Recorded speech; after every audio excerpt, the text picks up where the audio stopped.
Ladies and gentlemen, welcome once again to the Packernet Podcast. I am your host and resident panelist, as always, Ryan Schlipp. Check us out online, packernet.com. Find me on Twitter, pack_dada. Well, she's winding down, folks. On the 21st, presumably that's the day you are listening to, is the final joint practice for the final preseason game. Not talking about that today, obviously, because it's not a thing in my reality on the 20th. But joint practices on Thursday.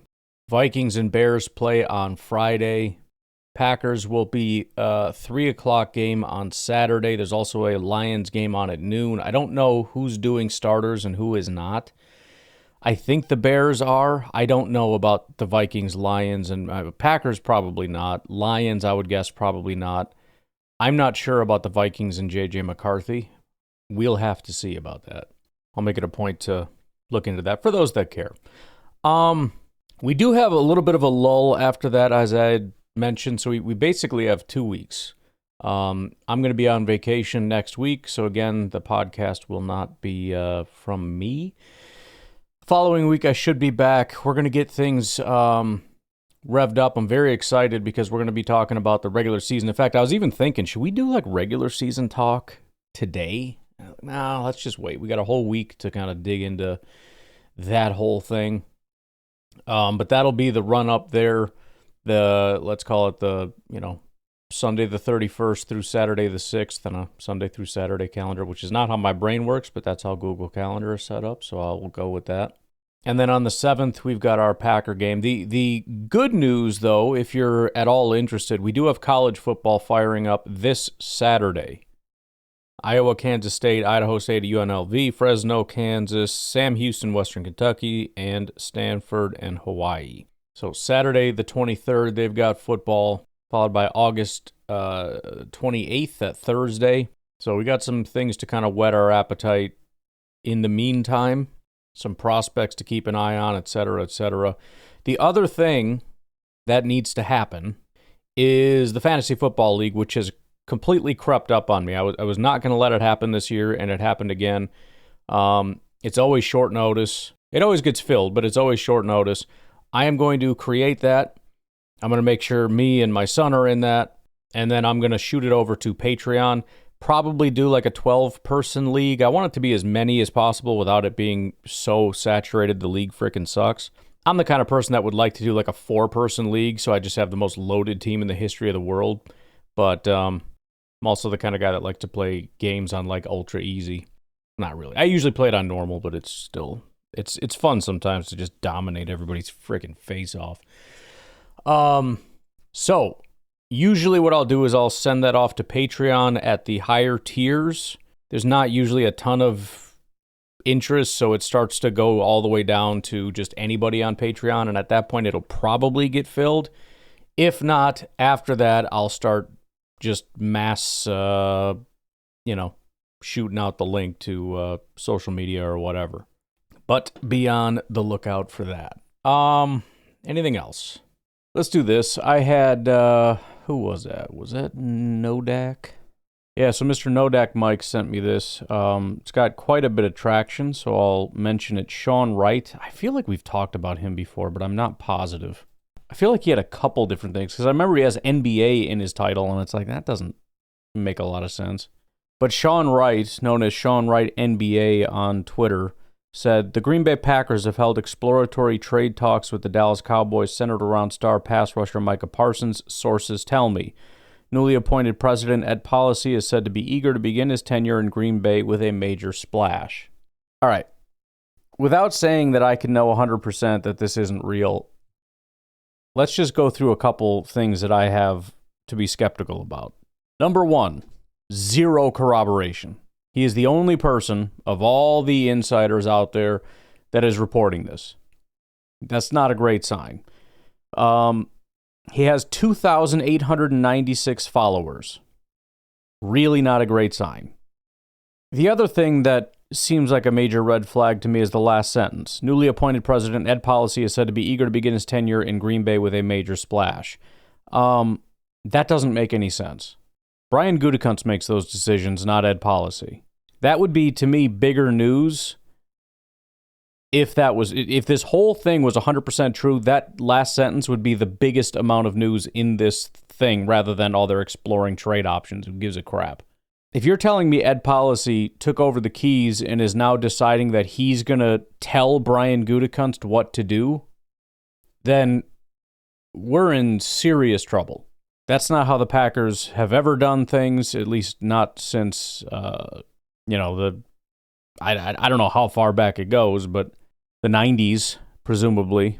So as much as I would love to not have to still continue to deal with this level of off-season foolishness, it seems we're still dealing with it. Sean Wright is just making up stupid garbage. In that same vein, Marvin Parcells, with 262 followers on social media, says the Jets are interested in Packers wide receiver Romeo Dobbs per source. What are we doing? It's just nonsense. All right, let's move on to the thing that I wanted to do today. It won't take very long. So, Mr. Numberman, once again, had a series of messages for me. I was a little thrown off, Mr. Numberman. I don't know if we're kind of out of sync as far as the podcasts are concerned, but I had already conceded the point that Romeo Dobbs has drop issues. I just added the caveat that I'm differentiating between having good hands in terms of the ability to catch difficult passes and having drop issues. But with that, I started, he listed a bunch of stuff, so I started looking into some different things. I don't want to get into the nitty-gritty of that, but it kind of dawned on me that I know what a really bad drop rate is. And I know what a really good drop rate is, but I don't know kind of what the standard is. For years now, I've kind of had that 10% pressure rate number, just as sort of a standard that I kind of made up just by looking at it over time. Maybe I should look to improve it. I don't know. But I'm fine with it. It seems to work for me. But what I don't have, and this is based on PFF, so different websites that track stats will have kind of different numbers or ranges or whatever, just kind of like when I went over to SIS, 10% no longer works over there. But as long as we keep it within PFF, it's fine. In other words, if 5% is the number, 5% works as long as we're using PFF. If you go somewhere else, then I don't know if that's going to work anymore. Now, there's a couple different things. So first of all, there are ranges to this. So when I look and I say, 4% is the number in this group, there are going to be people that are good football players that have higher numbers than that. For example, and this is one of the examples I gave to Mr. Numberman, Puka Nacua, number one wide receiver in football, potentially in the NFL right now. He has a career drop rate of 8%. That's around where Romeo Dobbs is. I think about 8.7% on his career. I forget who the other, I think it was Pickens is another one. Not that he's an elite receiver at all, but it's another one that's up there in that 8 to 9 range. But Nacua did get down to 3.7% this past year. It's 8% on average. He just had a terrible rookie year, and if he continues to have better hands, then that will obviously dissipate. But what I decided to do was look at across all wide receivers. We're not talking tight ends. We're not talking running backs, whatever. All receivers that got a single target, what are we looking at for a drop rate? So we know as far as goals that we're setting for our guys, whether it's the guys that we have, if we want to continue to hope that they can stop dropping passes so much, or guys in the future, like Matthew Golden. Watson, Dobbs, Reed, Heath, Wicks, Melton, those are the guys that got passes last year. Let me just pull those up real quick so we can see this for reference. Christian Watson in 2024 had a drop rate of 6.5%. For a guy that was significant drop issues, he was on a heck of a thing last year. For as far as the Green Bay Packers go, that's pretty good.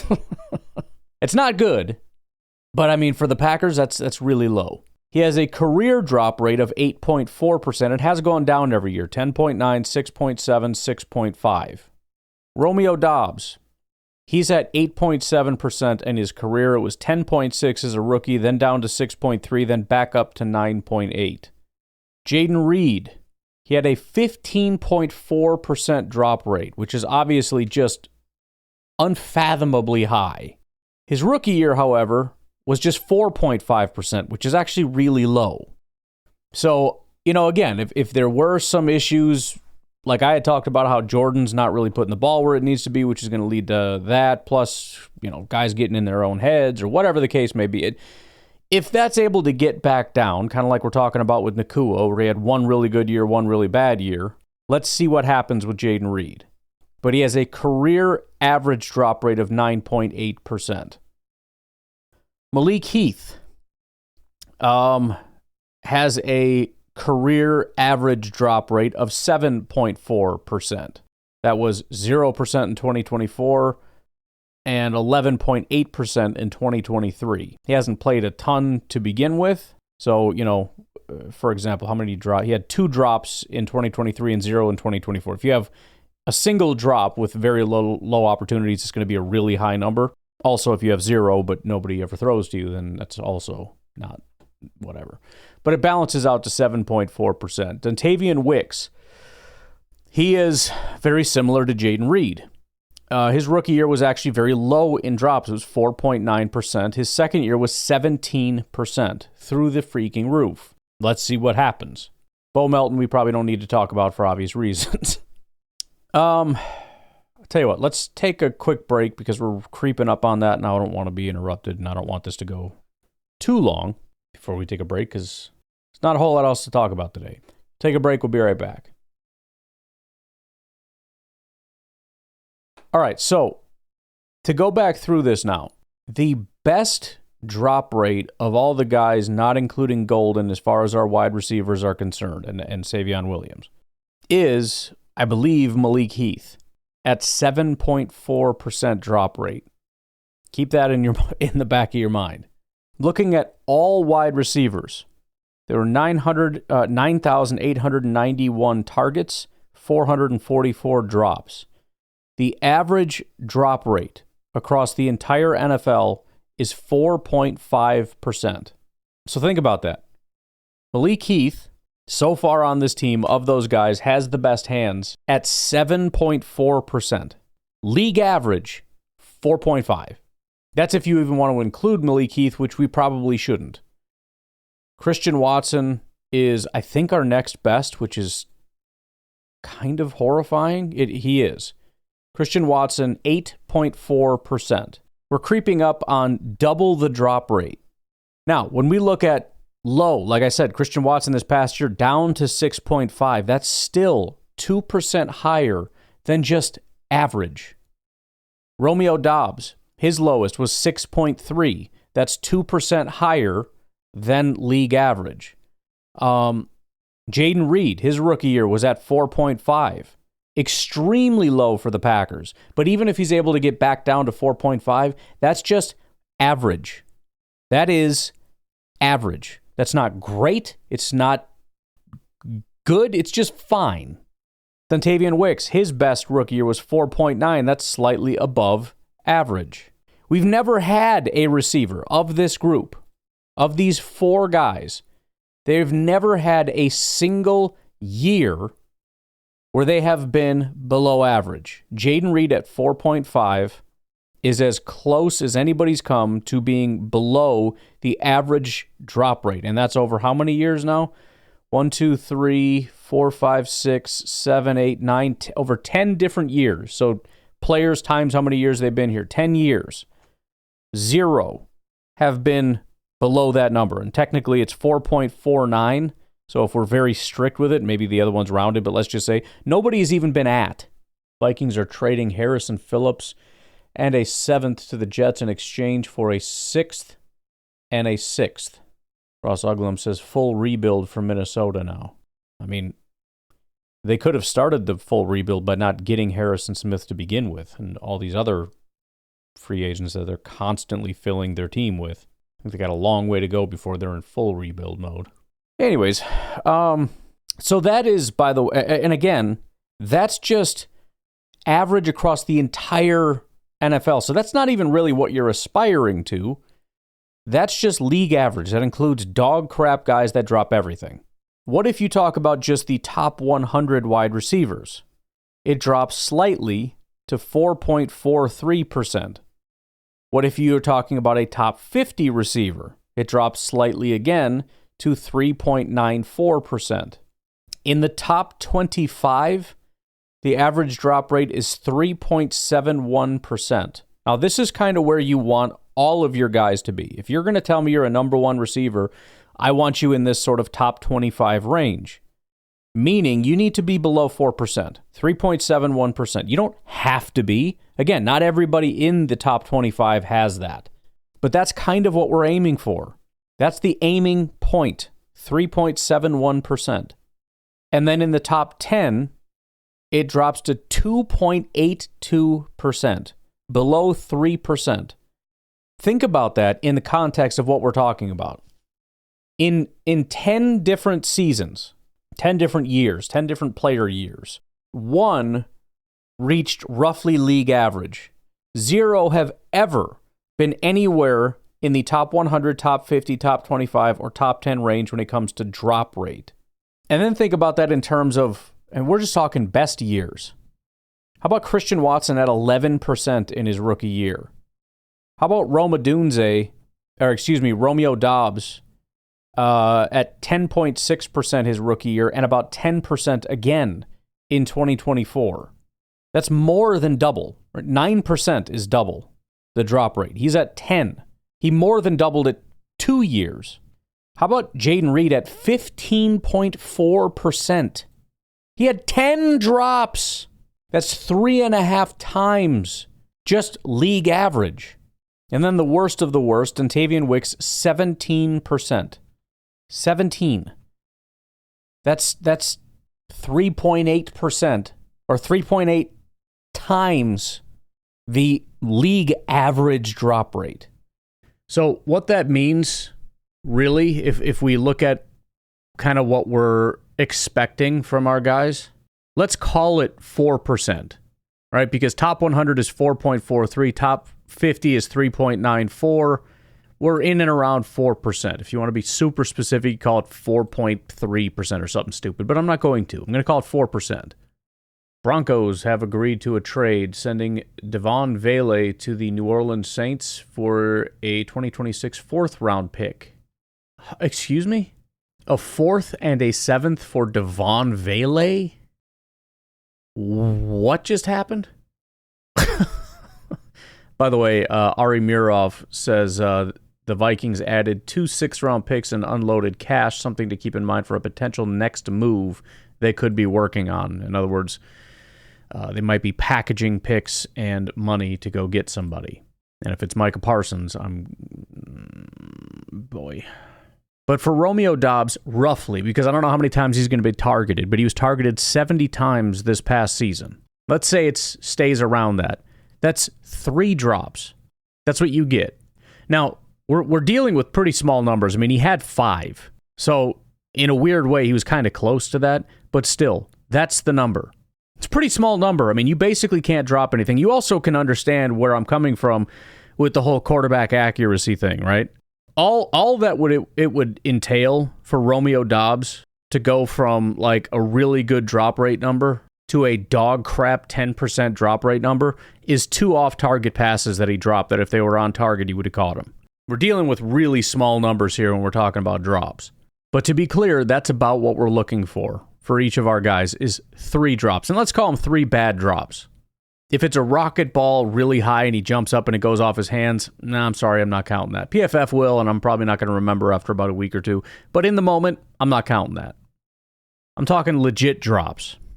But just so we're on the same page, we're talking about 3 in an entire season. So it's a very rare thing, like on average, to see a receiver that doesn't suck as far as their hands drop a pass. It should kind of shock you, like, what the heck was that? This guy never drops passes.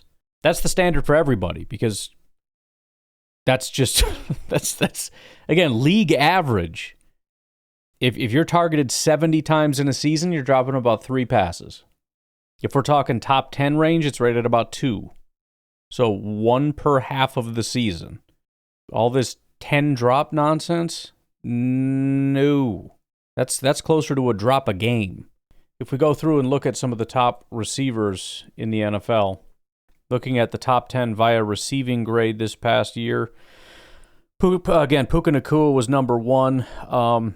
He does have a career of 8%, but again, he was number 1 in 2024, and his drop rate was 3.7% that year. A.J. Brown, career drop rate is 6.1%, but in 2024, it was 0. Nico Collins, career drop rate is 4.4%. It was 5.6% in 2024. So higher, above league average, certainly above what you'd usually see in the top 10, but still, he would be by far the best hands in Green Bay. Drake London had 4.8% drop rate, right at around average. 4% is his career average. Amon-Ra St. Brown has a drop rate at 2.5%, incredibly good hands. In fact, he had 1 drop all season, and that was on 138 targets. He had double the amount of targets as Romeo Dobbs and dropped 1 pass, which was 0.9%. Justin Jefferson was actually 5.5%, which he's very up and down. He's actually got a 5.5% drop rate on average, so he is above average with that. He's had 2 years below, 4.3%. 2023 was by far his best at 2.9. Otherwise, it was 7.7, which was his worst year in 2021, 5.2, and then this year of 5.5. So again, pretty up and down. But even on the high end, he's kind of normal Packers range at 7.5%. T. Higgins, a little bit higher at 6.5% as a career, but that was large. I mean, well, that's not really true. He had a really good year this year, which was by far his best year via PFF, which is another, you look at T. Higgins, oh, he's so good. He's been up and down. He also misses time pretty regularly, so I don't know it's as much of a slam dunk as some people make it out to be. But 2.7% drop rate. The year before that was 12.5%. Before that was 5.1, 7.5, and 7. So he's consistently been above.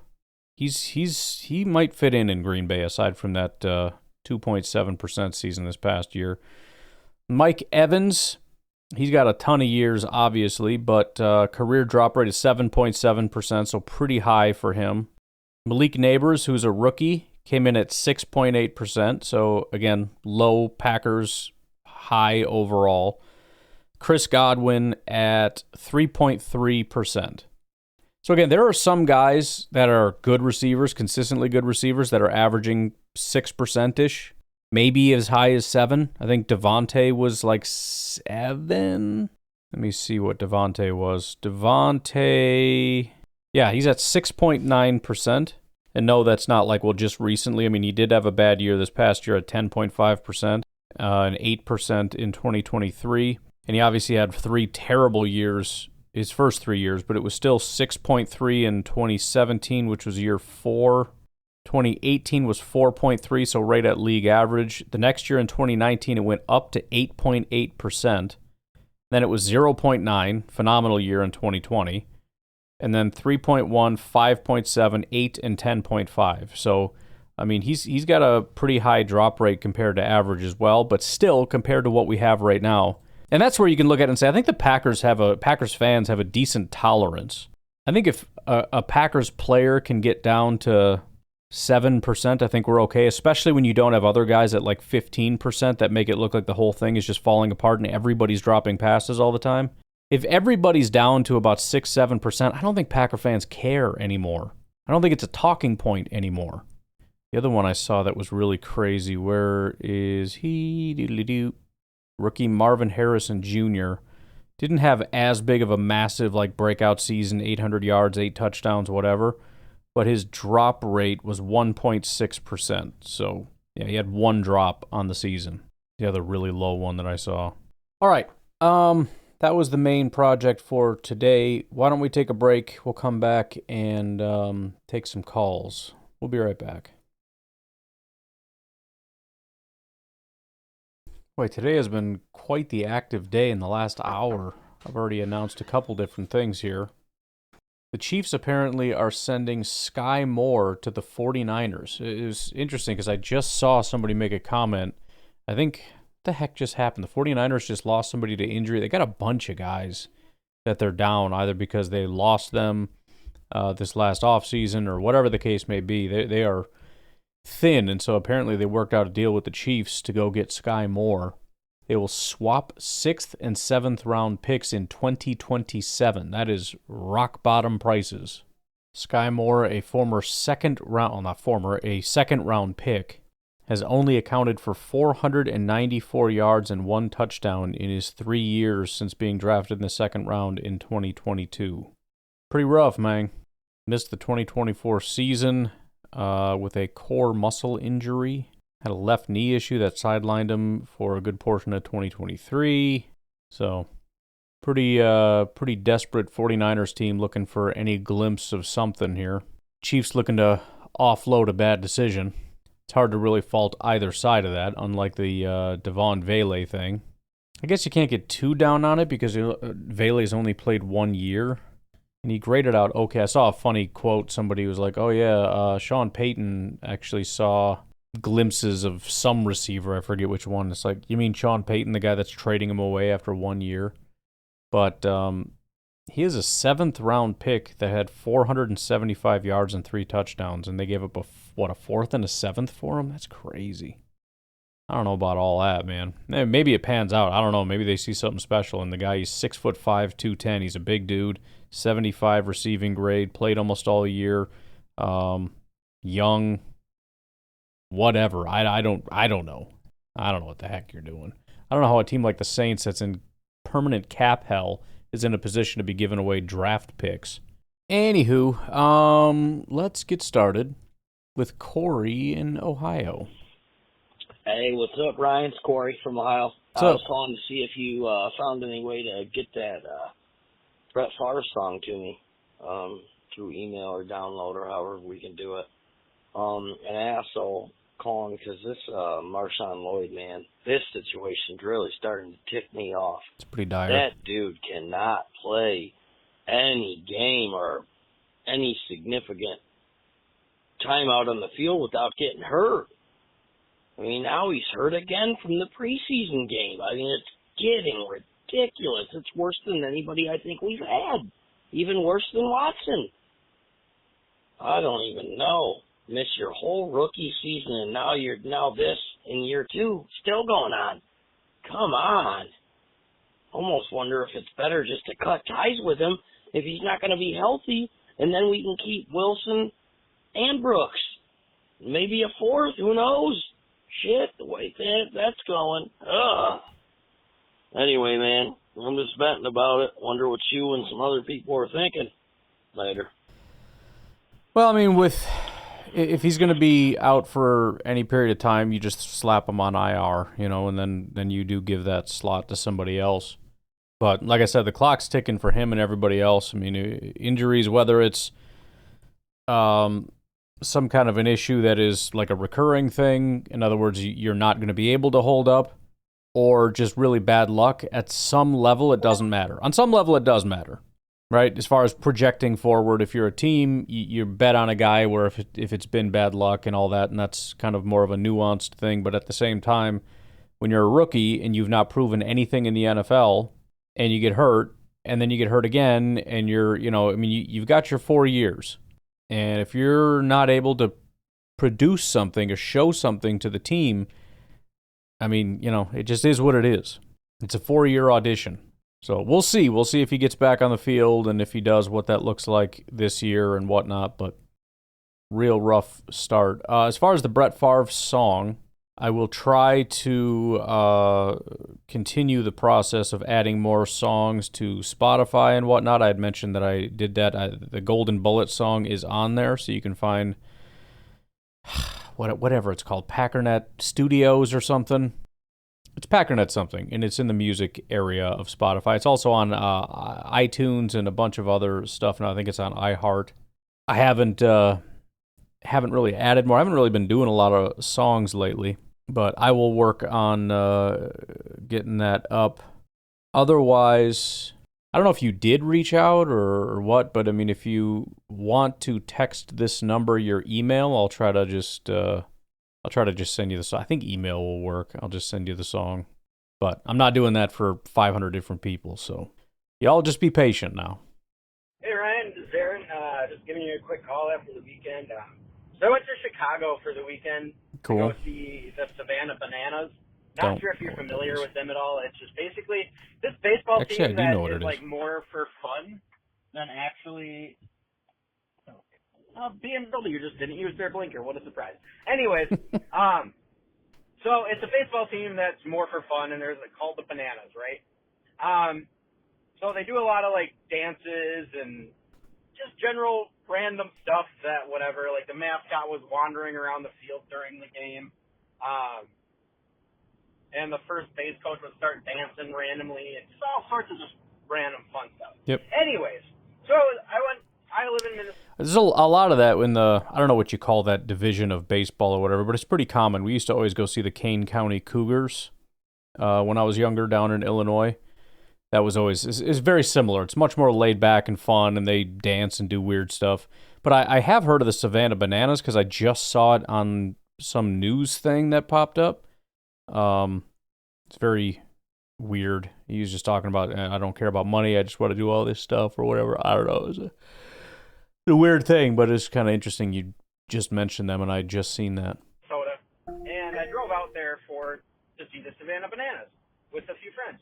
And, anyways, so we get there. There's a lot going on in Chicago, right?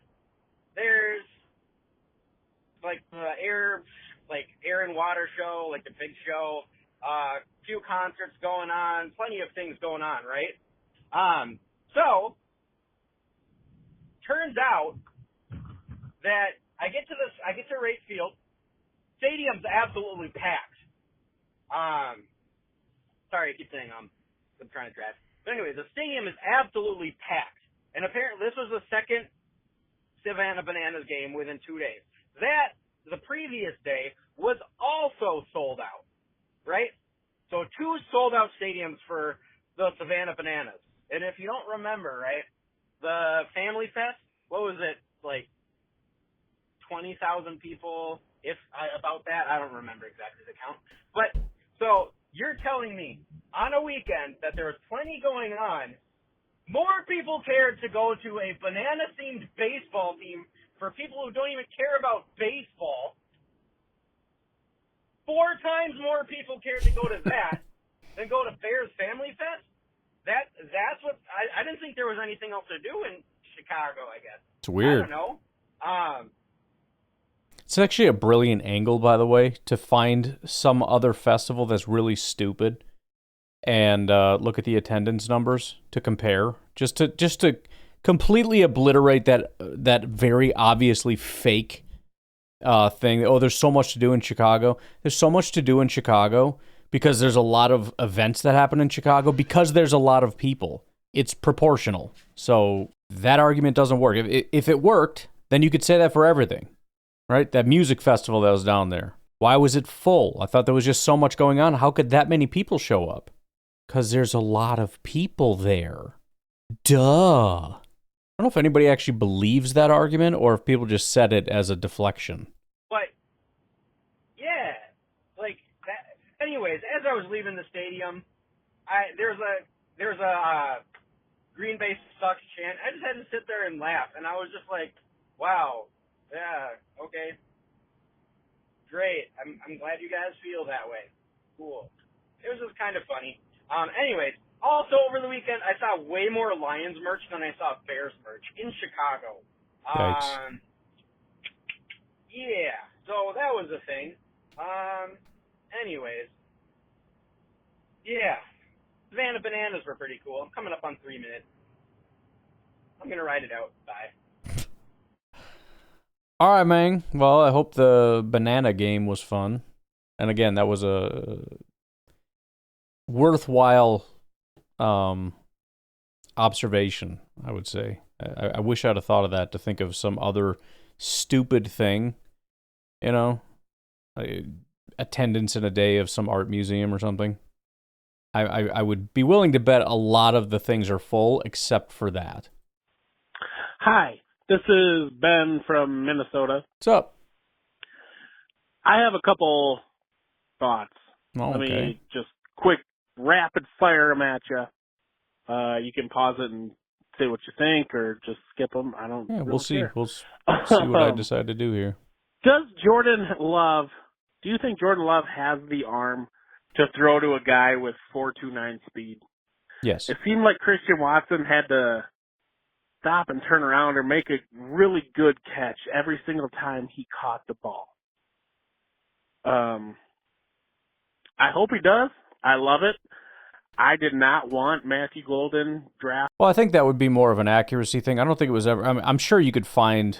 I mean, literally, you just need one example of him being able to throw it in stride deep down the field, and the depth down the field is the most important thing. It's just a question of how far down the field can he throw it, and I think we've seen him throw it quite far. It's just an accuracy thing as far as does he have to slow down. I mean, we've seen guys have to slow down 15 yards down the field too. It's not so much speed as it is just general accuracy, overthrown, underthrown, whatever. But as far as does he have a strong enough arm? Sure. And if he doesn't, throw it sooner. Right? I don't know what else to tell you. I wanted that linebacker that the Eagles took. He was compared to Edgerrin Cooper, and I thought having two Edgerrin Coopers would be incredible. Mm-hmm. But now, as far as training camps going on and stuff, I'm getting really excited about Matthew Golden. I just hope Jordan Love has the arm to do it. Yeah. Second one. Yeah, and again, I wouldn't worry about the arm strength. But he loves to throw the ball deep down the field, and the accuracy just isn't very good, and that's problematic. So we just need the accuracy to be better. And if it is, then that's great. But look, accuracy is always harder down the field. Everybody's accuracy falls off, but I think his is particularly shaky. But it's not an issue if he doesn't have a strong enough arm. I 100% agree with you. I do not want to trade for Trey Hendrickson. He's old. He's worn out. He's still great, but if we're going to trade, I would sell the farm for Micah Parsons. Yeah. I think he would be an incredible addition, and I would trade a first round and Lucas Van Ness or and a Romeo Dobbs. I know that's what a lot of fans would want to do. The problem is, first of all, the Packers are not giving up on Van Ness. They're just not doing it. I think the question is going to come down to, would you give up 2 first-round picks and pay a high price? I don't know that that's 100% going to be the price, but let's just say it is. And the problem is that we always like to pick the things that are most comfortable to us. You know what I mean? Like, a lot of Packer fans are like, I don't really like Van Ness, but we'll attribute him a lot of value because he's young and he's a first-round pick. So we'll get rid of him, and I don't really care about Dobbs, so we'll get rid of Dobbs and a first. You know what I mean? Like, that's comfortable for us. But the Packers are not getting rid of Van Ness, and I don't know that Dallas would even necessarily want. I mean, I think we have to make it much more uncomfortable because it is going to be a painful trade, much more painful than we want to believe. So think of a trade that's worse in your mind, whatever that looks like. I mean, most Packer fans don't like Rashawn for whatever reason, so I'm not even going to suggest that. They'd happily trade him. But every time I see a trade, like of course I want him, and I tell myself I'd pay any price. And then when I see a legitimate price, I'm like, ooh, yikes. Especially when, how many sacks did he have last year? I know he has a lot, but let's be very specific about this, if we may. So Parsons gets 14 sacks every year, except 2023, he had 16. So let's call it 16 on the high end. Gary's high end is 10. So what are you willing to pay for 6 more sacks? Let's just assume we're swapping Gary and what? He's going to cost way more money than Gary. Are you giving up two first-round picks? Remember, you can't call it 16 more sacks because we're replacing somebody else on the field, and it's not fair to say, well, what about Lucas Van Ness? Because we're assuming a pretty big jump from Van Ness and what he did this past year, plus he's been the number 3 for the majority of his time in Green Bay. So let's call it 6 to 8 more sacks. I think it's tough. It probably shouldn't be, and there's no question. I mean, as far as being franchise altering, and not just in the very short term, but I'm talking for the foreseeable future, it's massive. But we can't be overly reckless where it's like, I'll give up 4 first-round picks and every player and all that nonsense.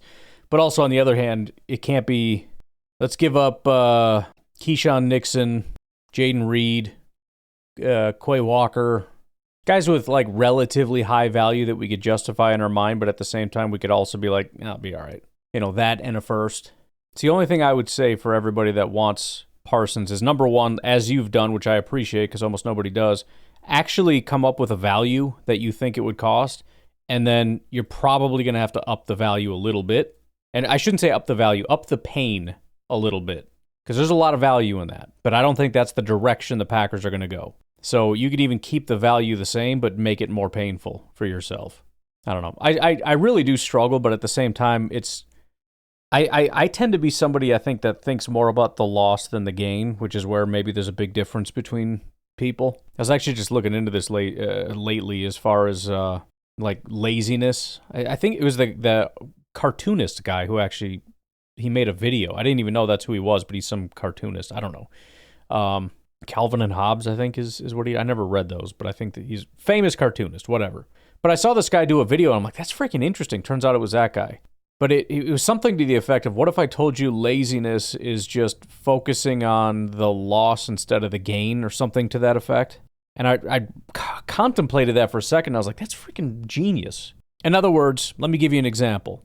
Last night, I'm pacing around in the kitchen. I can't figure out what I want to do. I'm hungry, but I don't know what to do. There's a lot of great options. But the problem is, all I'm focused on is the work. I don't want to make that. I don't want to cook that. Rather than focusing on, dude, that would be really good, I'm going to make that. Focus way more on the negatives than the positives. So in the same way, I'm focused on the 2 first-round picks and the lost player, and I substitute what we're getting with images of other people who made trades and it flopped in their face. They didn't win Super Bowls and the player fell off. I don't know. As opposed to where I spend very little time, which is picturing him on the team and how good the team could be with that guy. How transformative that would be for our defense. So I struggle with trades because I focus way more on the negative. I focus way more on the loss and massively downplay the positive, as opposed to using my imagination and actually picturing him in a Green Bay Packers jersey and being the best pass rusher in football on our team and leading the league in sacks and all that stuff.